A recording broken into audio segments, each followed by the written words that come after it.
and I stood up, and the strangest thing happened. I could not understand why both of my forearms, when I looked down at why both of them were tingling like they had fallen asleep. Hey everyone, thanks for watching today's video. Right now, for a limited time, you have a chance to own a piece of this channel and others that we here at the Other Side NDE operate. Make sure to click the link in the description to find out more, as we already have filled 65% of our target and there's only 2 weeks of the promotion remaining. Hope to see you over there. Enjoy the video. Hello everyone, welcome to Beyond the Veil. Today, we hear from Philip Hasheider, a Wisconsin farmer and author of over 30 books who had a life-changing near-death experience after collapsing during a simple workout. His story takes us from his farm fields to a divine encounter with infinite creation, love, and hope. Hello, my name is Philip Hasheider, and I live on a Wisconsin farm where we pasture graze beef cattle. It was an early October morning, about 11 o'clock, when I found myself becoming an expert on dying. But also, I found I became an expert on hope. Through no fault of my own, I was dead on our local hospital's fitness room floor for over 6 minutes after having completed a modest 20 arm curls. Why it happened at that particular point in time, in that particular space, with all the available help, and not 1 hour earlier when I was out in our farm's pasture, when I went out to check on our 27 head of grazing beef cattle. And those were questions that I would spend a lot of time afterwards wondering about. Why? Why then? Why there? Why not somewhere else? So what happened that morning was, as I went out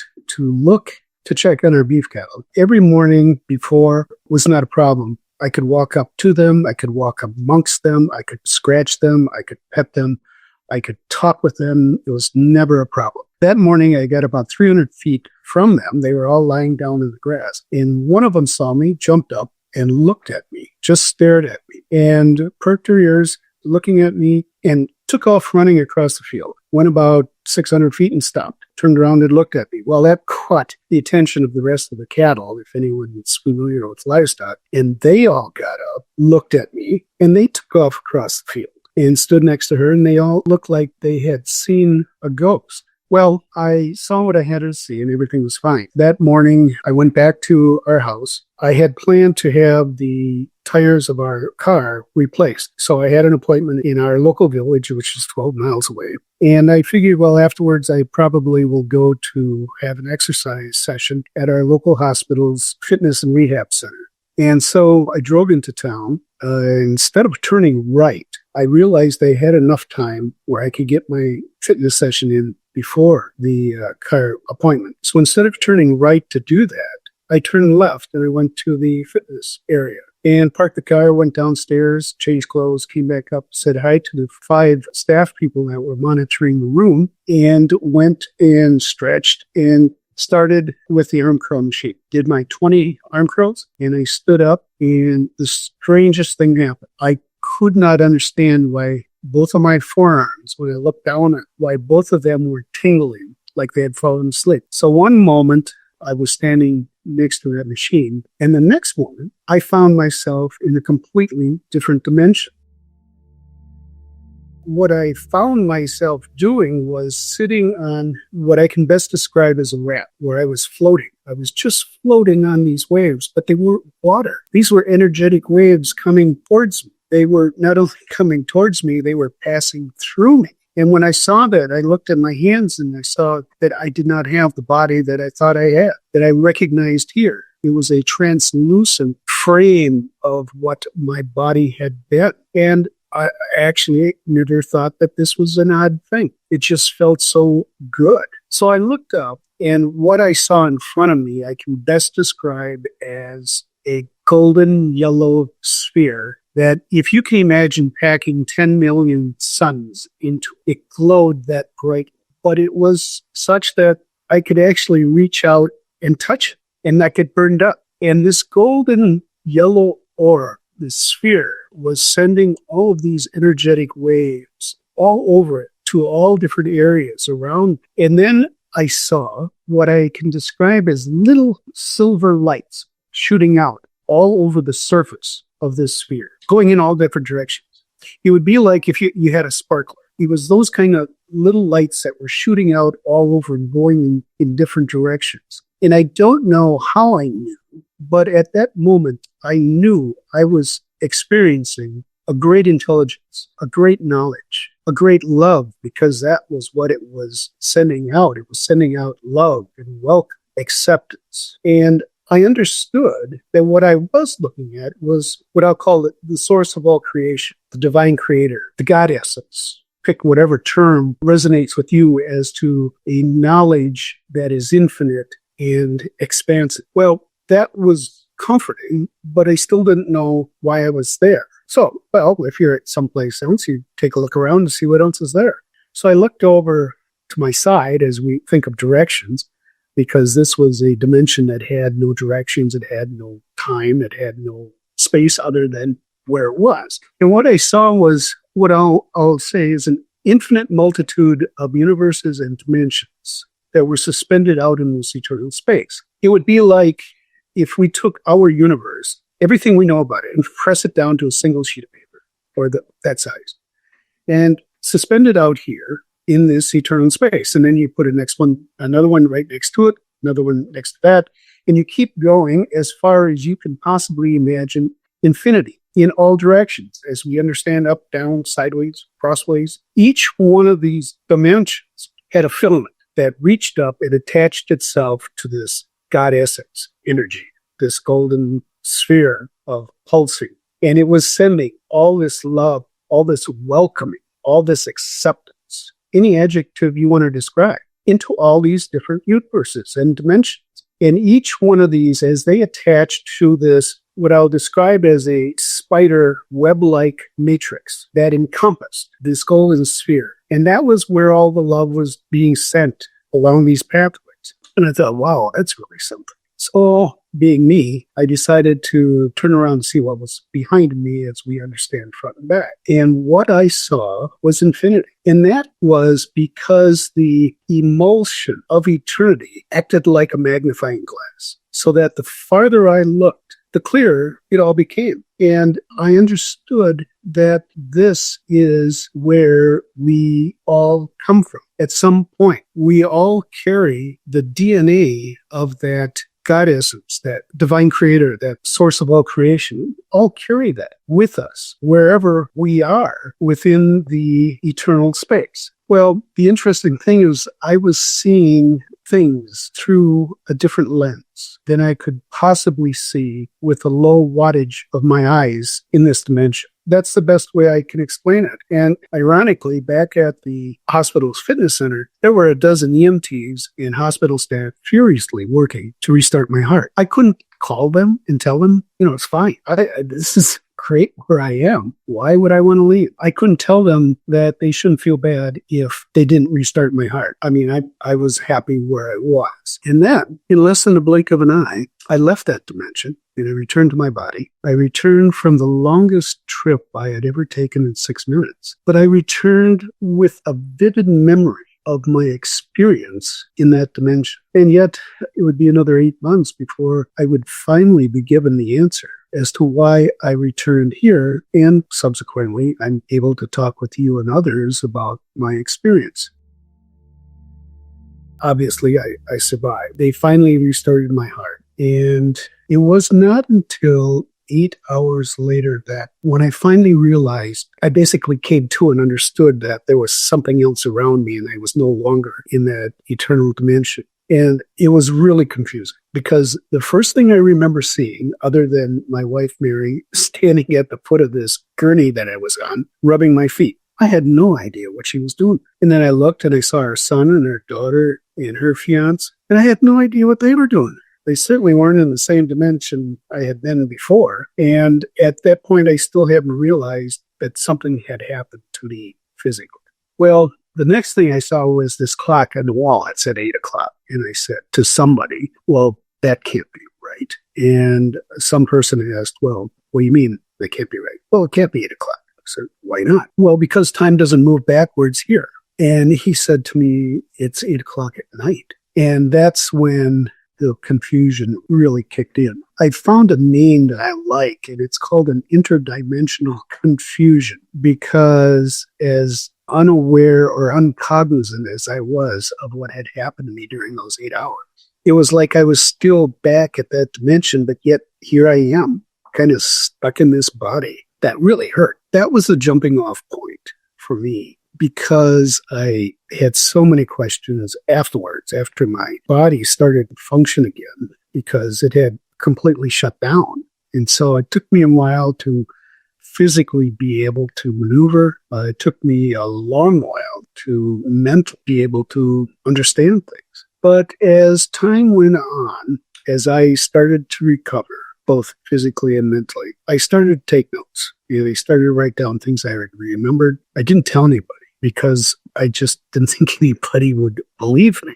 because it wasn't an experience that I had been used to. So there was a lot of things going on all at once. I mean, here I was with 1 foot in this dimension, 1 foot in that eternal dimension, and trying to understand why now I have to resort back to looking at a clock to figure out what time it is, when in that other dimension, there was no time. Absolutely not. I did get a question from one person at a place I spoke at.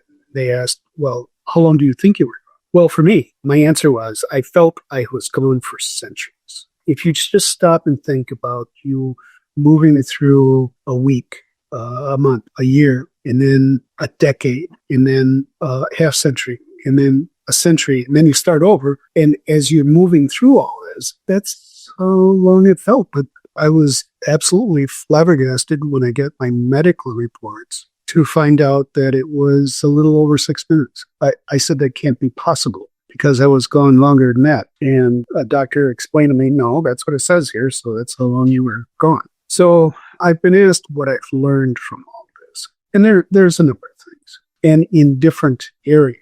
I mean, one of the things I learned is that our bodies are really more than the sum of its parts. And by that, I mean, when I was standing next to the arm curl machine, I had all the body parts, 2 arms, 2 legs, head, 2 eyes, 2 ears, a heart, kidney, so on. I had all the same body parts as when I was lying dead on the floor, except for one thing. And that was that individual spark, that inner essence of myself, my soul, if you want to use another word, that had gone. And that's the part of me that was in that other dimension. And so once they finally got my heart restarted, because the body is also our memory system, because the brain, as long as it has enough oxygen, will remember that it has to tell the heart to keep beating. So once they were able to start my heart, I had to come back.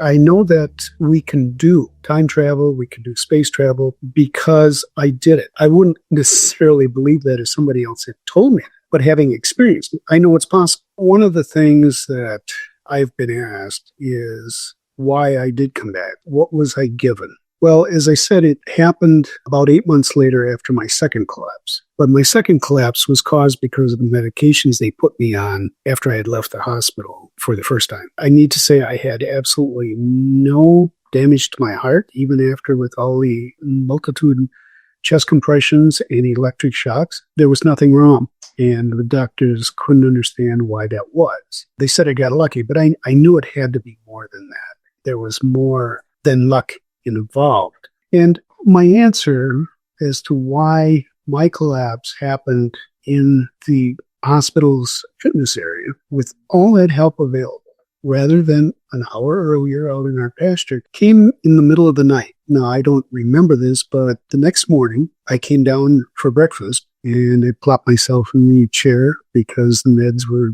making me really drowsy all the time, and I had balance issues because of it. And Mary was sitting at the other end of the table with a notebook.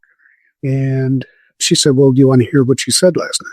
And I said, well, I don't remember saying anything. And she said, oh, yeah, you did. And I said, okay. And she said, well, first of all, you sat up in the bed and you were mumbling to yourself. And I had no idea what you were talking about. But I grabbed my notepad and pen because I thought there might be something troubling that you needed to know about. And she said, all of a sudden you stopped mumbling and you started to shake your head from side to side. And you were saying, I don't believe it. I don't believe it. I don't believe it. And she told me that she asked, okay, what don't you believe? And she said, I told her, just said out loud, the reason I came back. And she said, well, why did you come back? And she said, I told her, or just spoke out, that the reason I came back is I was told I needed to come back to be a conduit of hope for those who don't have any or don't think there is it. And there was a silence. And I said, okay, what happened then? She said, nothing. He laid back down and went to sleep. So I don't remember any of that, but I'm grateful for her to having written it down, because that was the answer I had been looking for 8 months as to why I came back. If I had collapsed out in the field, there wouldn't have been anybody that would have known that. She would have come home from her job and not know where I was, would have seen the car still there, but not know where to even look for me. So I collapsed where there was help, when there was help, because I was told I had something else to do. So that's not an ego thing. I mean, I'm one of the last people that wants to be out really talking about all this stuff, but I'm happy to do it because I'm grateful now for having been given that experience so that I can tell others what it was. Now, everyone has the chance to accept it or not. I mean, it's a choice. It's a choice like I had. Well, I could turn right to get my tires changed, or I could turn left and go to a fitness center. Unbeknownst to me, that's, where I got the help. So I think we are given choices that we can make, and we often have to live with the consequences of our choices. So that was another important thing that I learned, that take ownership of what choice you do make, because you made it. Nobody, unless you're having someone else direct your life, you're the one ultimately that makes the choices. And you can blame other people for what happens to you, but it still comes back to the person who made the choice in the first place. So there were a couple other things that I want to mention. We are here to learn. This is what I've learned from my experience. We are here to learn. In this dimension, we aren't here to be punished. We aren't here to be ground down to nothing. We are here to experience this life in a body form that we could not experience in our higher selves, our higher energetic essence in that other dimension. I like to use an example or a metaphor. In 1951, I made a choice to get onto the superhighway off-ramp, the energetic superhighway off-ramp, and come down into this lower dimension, lower energetic dimension. I was born of my parents. I was raised by them. I've now spent roughly 73 years here. And when I have used up all the fuel in my body, which will have, I will leave it finally, but I'll get on the on-ramp to the energetic superhighway, and I will go on to another experience somewhere else, because I will always exist, not in this form, but in the form that makes all the difference, that eternal energetic essence, that DNA of the creator, the God essence that I mentioned before. That is how we will continue to exist until we may embody in another dimension somewhere else, in all those that I had seen, that we then do something else. I don't know what could be better than that, because we just keep going on to our next experience until our soul finally learns everything it's supposed to learn. And then I think we turn into spiritual guides for other people. That's my belief. Now, people can believe what they want, but from what I've seen, that is the evolution that makes the most sense to me. Two things I'd like to leave with anyone who listens to this. The first is that love and recognizing the divinity of everyone we meet, we don't meet, everyone we like or don't like, is the reason for our journey in this dimension. And the second thing is that hope is the pathway on this journey on which we all can walk. That is what we can do if we choose to, and the choice is there and it's available. Hey guys, thanks for watching today's video. Be sure to click the link in the description to find out how you can invest in this channel and own a piece. Not only this channel, but our sister channel Beyond the Veil and our cryptocurrency finance channel Only the Savvy. As these channels grow, you can own a piece and have success with us. Click the link in the description to find out everything you'll need to know, as we already have filled 65% of our target and there's only 2 weeks of the promotion remaining. Together, we're building something extraordinary. Enjoy the video.